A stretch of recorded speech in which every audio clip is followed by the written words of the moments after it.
क्या हो अगर अब तक जो कुछ भी तुमने जाना है, तारे, आकाश गंगाएं, यहां तक कि तुम खुद, वो सब एक जीवित ब्रह्मांडीय मस्तिष्क के भीतर हो रही न्यूरॉन्स की गतिविधियां हो। एक ब्रह्मांड जो मृत नहीं बल्कि जीवित हो, और हम सिर्फ दर्शक नहीं बल्कि उसी के मन के अंदर हो। एक बार वैज्ञानिकों ने कॉस्मिक वेब की संरचना का मानचित्रण किया, एक अदृश्य ढांचा जो आकाश गंगाओं को जोड़ता है। जो उन्होंने पाया वो चौंकाने वाला था। इसकी बनावट इंसानी मस्तिष्क में मौजूद न्यूरल नेटवर्क से लगभग एक जैसी थी। जैसे न्यूरॉन्स को सिनेप्स जोड़ते हैं, वैसे ही गैलेक्सियों को फिलामेंट्स जोड़ रहे थे। क्या ये सिर्फ एक संयोग था, या हम किसी चेतन अस्तित्व की वास्तुकला देख रहे हैं?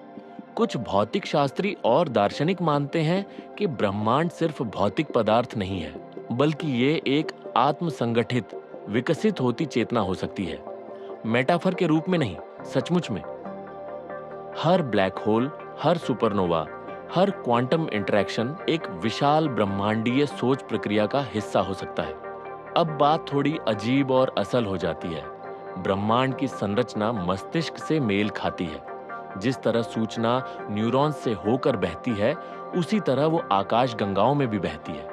डार्क एनर्जी ब्रह्मांड का वो जीवन बल हो सकती है जो उसे वैसा ही फैला रही है जैसे कोई मन विचारों की ओर फैलता है। यहां तक कि ब्लैक होल्स भी मेमोरी स्टोर कर सकते हैं। तो इसका मतलब तुम क्या हो? जिस तरह एक मस्तिष्क में विचार होते हैं, उसी तरह ब्रह्मांड में हम हो सकते हैं। तुम कोई गलती नहीं हो। तुम एक जागरूक क्षण हो, एक ऐसी सत्ता के भीतर एक चमक जिसे हम समझ भी नहीं सकते।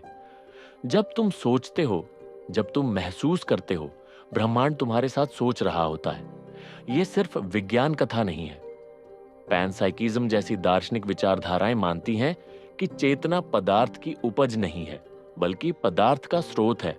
और शायद हम किसी ऐसी अनंत सत्ता का हिस्सा हैं जो इतनी विशाल है कि हमें यह भी पता नहीं चलता कि हम उसके भीतर हैं। इसलिए अगली बार जब तुम रात के आकाश को देखो, तो सिर्फ ये मत पूछो वहां क्या है, बल्कि ये पूछो बानम, वहां कौन है? क्योंकि हो सकता है तुम पहले से ही किसी के मन के भीतर हो।